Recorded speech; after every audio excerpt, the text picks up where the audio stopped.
In this video, we're going to look at thermochemistry and begin to look at energy.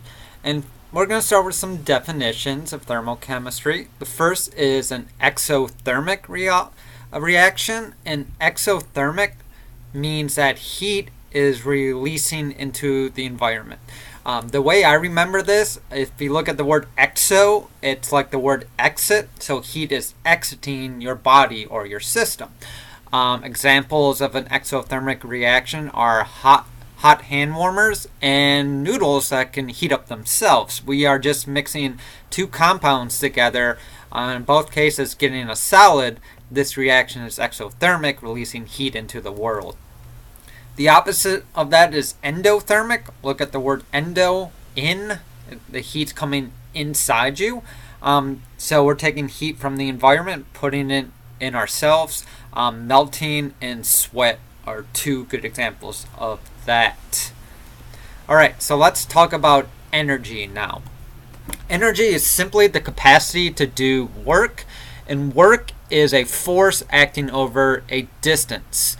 So energy is work equals force times the distance. So like if you're lifting a weight, you're doing work. If you're just holding a weight, you're not doing work because you're not going through a distance. And heat is energy that is flowing from hot to cold. That's all heat is. And we can exchange energy between objects through contact. As shown here, where Conor McGregor is getting energy from Floyd Mayweather's fist. When his fist contacts his jaw, the energy in the punch goes right to his head. So that is how we can exchange energy. And energy it's just a number, and we measure that through heat and work. So when we say it's hot out, we're saying there's a lot of energy in the air. Now we have different types of energy. Kinetic energy is movement energy. Thermal energy is heat energy. Potential energy has to do with either your position or composition of your matter. For example, if you're high up in the air, you have a lot of potential energy because if you have nothing below you, gravity is going to force you down. And we have chemical energy, like from gasoline. That is the energy that's in atoms, how they're bonded or their position. The way that gasoline is with all the carbon bonds, there's a lot of energy in those bonds. And so by breaking them, we get energy that we can use to power cars. So with energy, there's a law of conservation of energy. That is, we can't create or destroy energy. It can only be transferred or changed form. So all the energy in the universe, that's all the energy we get. However, if that's true, then why can't we bounce a ball forever? Why don't when we bounce the ball, it keeps on bouncing? Because we can't destroy energy, so where's it going? And we lose that energy through friction. Every time the ball hits the ground, you have friction, which creates heat. Heat is energy, so this potential energy that we have when we drop a ball, or in this case, put a ball on a spring, we lose that energy via friction. Now, when talking about thermochemistry, we have to keep in mind what is our system and what is our surroundings. That makes a big difference in our definitions. Our system is whatever we're studying. For example, an ice cube or a spring. Our surroundings is everything else. So when we're talking about exothermic, that is heat leaving, or endothermic, that is heat entering, we're talking in terms of the system. That's why melting is a endothermic process, because we have to take heat into the ice to melt it.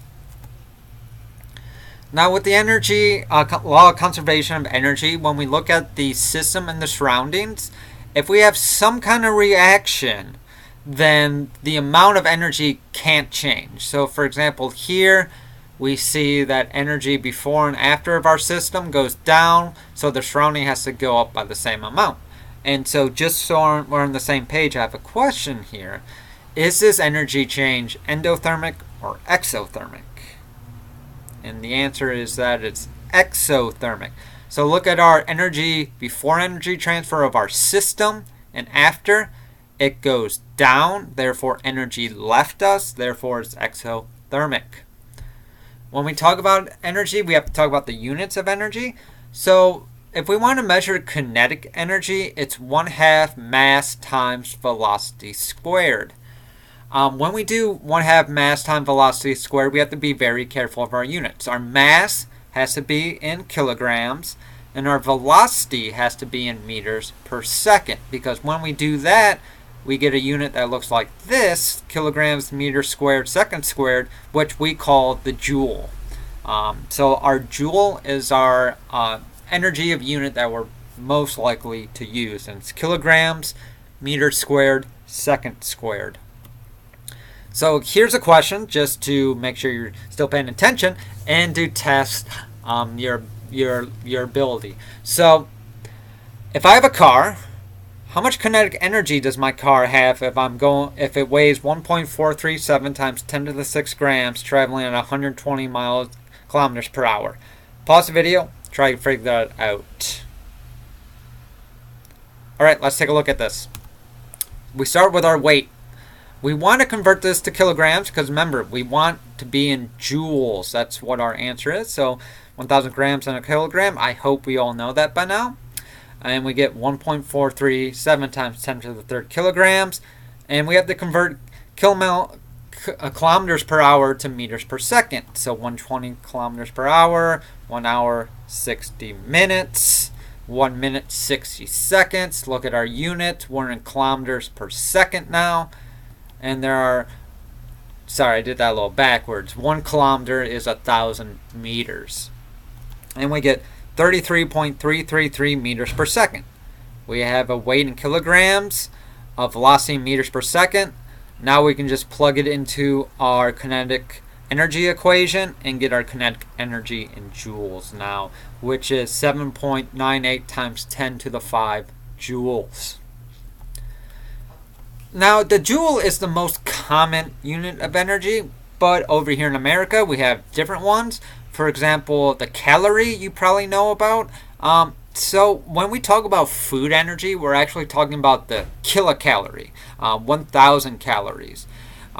Or it's the energy needed to raise 1,000 grams of water by 1 degree centigrade. So that's what a calorie of food means. We also have the kilowatt hour. When you look at your electricity bill, you see that you are charged in kilowatt hours.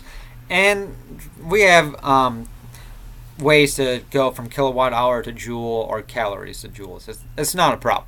But we can do some fun things with this math or these units. For example, your typical halogen light bulb uses 60 watt hours. One slice of pepperoni pizza from Papa John's has 305 kilocalories. Therefore, if you eat or you get all the energy from one slice of pizza, how many hours can you light up a light bulb? So take a few minutes, see if you can do this unit conversion, because that's all this is, unit conversion. So let's take a look at this. We have 305 kilocalories. 1 kilocalorie is 4184 joules. 3.6 times 10 to the 6 joules is 1 kilowatt hour. Remember, we're trying to get in watt hours, so we have to convert our kilocalories to watt hours. 1 kilowatt hour is 1,000 watts. So, 1,000 watt hours. We have 353 watt hours. We have to divide by 60 because a bulb uses 353 watt hours. And so from one slice of pizza, we can light a light bulb for 5.89 hours. So next time you're ordering a pizza, just be aware of that. There's a lot of calories in pizza. Although it is my favorite food, so it is super delicious. Alright, that's it for this video. See you in the next one.